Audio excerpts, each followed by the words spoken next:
Hello, these are my annotations for the absolutely true diary of a part-time Indian. Most of my annotations stick out as either just interesting things I found within the story, things that I thought were imperative to kind of set the scene for certain characters and their personalities, and other things just as how does it connect to the quote-unquote real world. So we start in chapter one, the Black Eye of the Month Club. Junior goes through his, kind of his backstory. One of the things that I touched on that was more just a generalization of everything going on was the one that he ended up having 42 teeth. How's that even possible? How does that fit inside the mouth of a baby? So it kind of just puts into perspective for me the struggle that he was going through. And then shortly after that, he goes into the line that says, "Our white dentist believed that Indians only felt half as much pain as white people did." A lot of my annotations are just kind of questions I had when reading through, and I asked, when does this story take place? Because it seems like a very old world assumption or just ignorance that natives or Indians, as they are called in this story, have a higher tolerance just because of the race that they are. Then I kind of just made a quick annotation the first time that Junior refers to his reservation as res, just as kind of a reminder that, hey, during the story, this is what the Indian reservation is going to be called by Junior and Rowdy and people of that situation. Uh, Another one, kind of the first example of just a reminder of, or a characteristic trait of characters. Rowdy, just just a nickname or an unfortunate choice of a real name. Rowdy is, as I we come to find out, a very accurate depiction, accurate nickname, if that is a nickname. Just a phrase I liked through here. When you draw a picture, everybody can understand it. I also had a phrase down the very last sentence. It seems of these chapters are very inflective and very creative. I think the world is a series of broken dams and floods, and my cartoons are tiny little lifeboats. Just a nice little picture painting line there. We go into chapter two. The line, "My cartoons will never take the place of food or money," kind of the first time it's brought up that I put, is this a financially hard hit reservation or just a struggling family?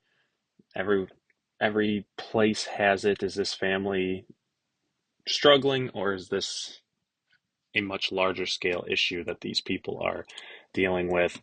Just an annotation I made down just to tie into my own personal life. The line, "Speaking of Oscar, Dad pulling down his rifle and bullets from the closet," I just put immediately reminded me of the movie Old Yeller, which my girlfriend refuses to watch with me again due to obvious situations there. Um, the next annotation kind of just tied into the beginning annotation of this chapter that I had. My parents came from poor people who came from poor people, so on. And I just kind of had the question, when did Junior's family come to the reservation? And then we go down a little bit. Junior talking about given the chance his mother would have gone to college.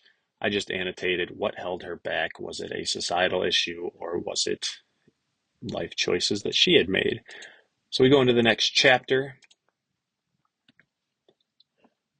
annotating on the line, "It's war paint. Rowdy always says it just makes me look tougher." My question was, Rowdy is either an extremely tough-willed kid or he's hiding how badly he's truly hurting. Does this come back up into the story? Annotated a few things throughout here. Fry bread, just curious what that was. Just agreeing with the father's belief of no physical punishment, but staring so cold that I turn into an staring so cold at me that I turn into an ice-covered ice cube. Sometimes a stare is all it takes. Annotated, just remembering the line of the birth of Junior and Rowdy, just to kind of give an example of their age, which is also annotated here at 14 years old. Then just kind of started annotating Rowdy's first real showing of his personality. Um, I, the line, "He shoved me to the ground and almost kicked me, swung his leg at me, but pulled it back at the last second," I annotated. signs of home life abuse affecting his moods, personality. Then just another annotation here when the story discusses the Andrus triplets. I just had the annotation. Are there similar laws in this reservation to the outside community? Just curious on what the dynamic is inside the reservation. I also annotated the line where they are speaking, Rowdy and Junior are speaking about reading comics. Junior says he likes the kid stuff, the goofy ones, Richie Rich, Archie, Casper the Friendly Ghost, and I just annotated maybe his way of holding on to the childhood innocence that his father ripped from him. Just a personality, another personality trait for Rowdy. And then the last line, like I said, the last line of each chapter seems to be very foreshadowing. Rowdy and I are inseparable. I just annotated. Seems as if there is this is foreshadowing a breakup of some kind.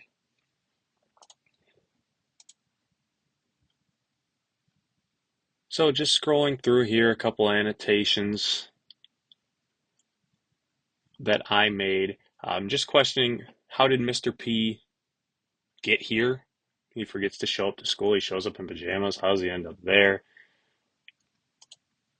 Annotated the line where Junior finds out how old his geometry books are and it sends him into a spiral. Extremely common in the school system I attended, and sometimes the names in the front of the books were even a kind of honor for the younger kids to be able to say they had the same book as the older ones. Heading into the next chapter, first annotation I have where we were supposed to make you give up being Indian. This was more of a real life one that I had in there that was just a assimilation style, so kind of tying it to real life. Annotated a few things within this chapter. Annotated down here when Junior's speaking about other kids beating him up, I just kind of made the observation Junior and Rowdy seem to work as friends because they are polar opposites of each other. A couple more annotations there.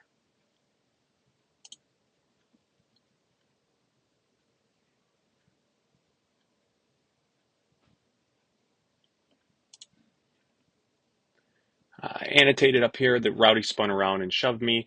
Just kind of made the observation Rowdy has no idea how to handle any of his emotions, and loss and change seems to be a major issue for him.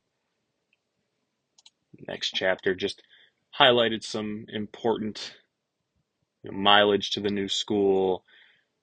He's considered a betrayer because he went to a new school, left the reservation.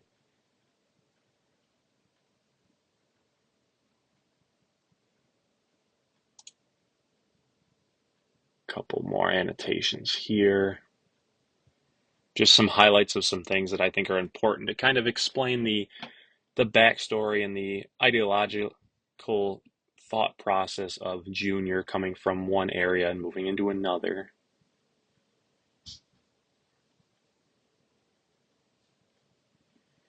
Annotated this line here, mainly because I kind of questioned with Roger being the age that he is this a line that, does he truly believe this? Is he a racist? Or is this more, hey, he's a product of the environment that he grew up in?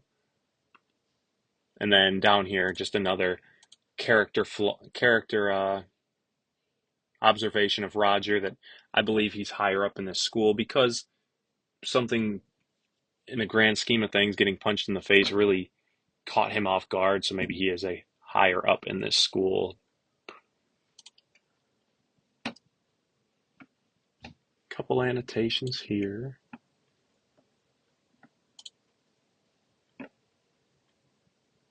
Just the characterization of the personal life of Junior, whose dad's best friend is as close to an uncle as him. I have a similar situation with a close friend of my dad.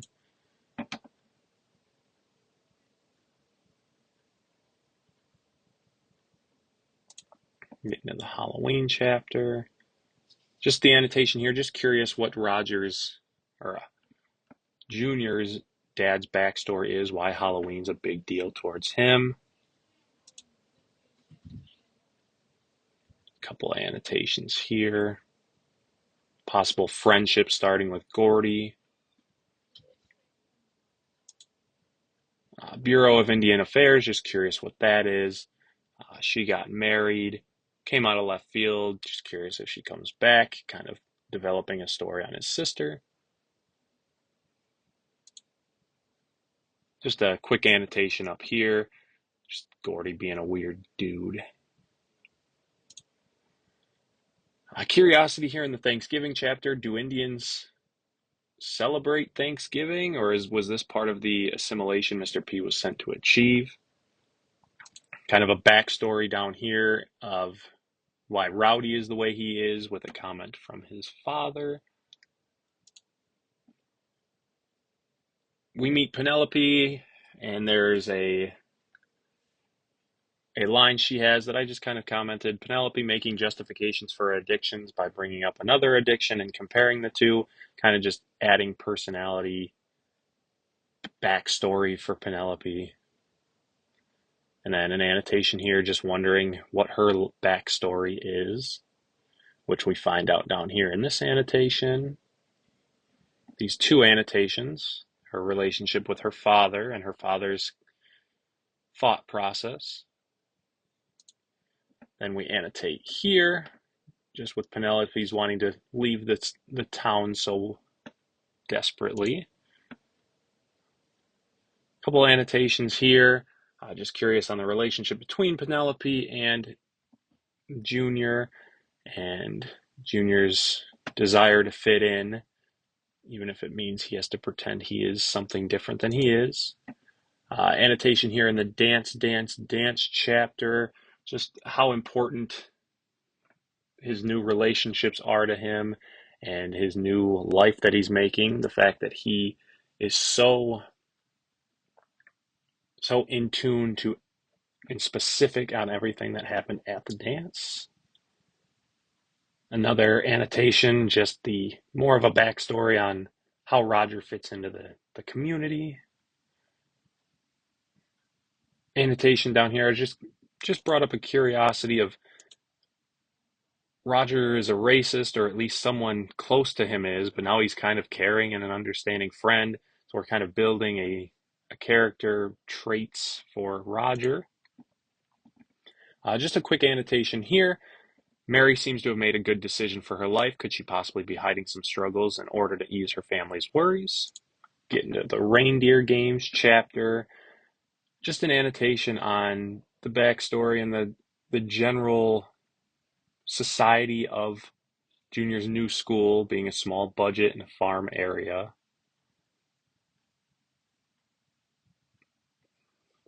Quick annotation down here. I had an annotation earlier in the story that asked if the natives hated the white community so much that they would be willing to turn on one of their own. This is kind of a quick answer to that. They definitely have resentment towards outsiders and will hate their own for leaving. More personality background for Rowdy.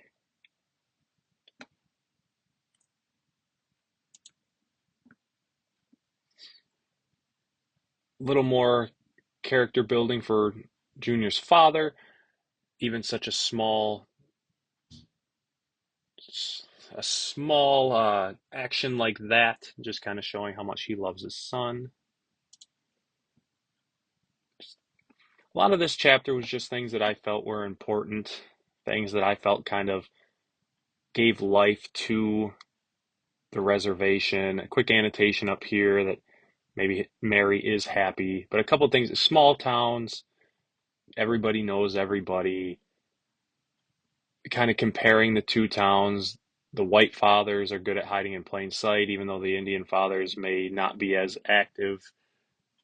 The whites aren't much better. Quick annotation here. I believe that was foreshadowing. I kind of picked up that, hey, something happened to his grandmother. Annotation down here about her dying wish was to forgive the man that killed her. Kind of an eye for eye justice system, possibly.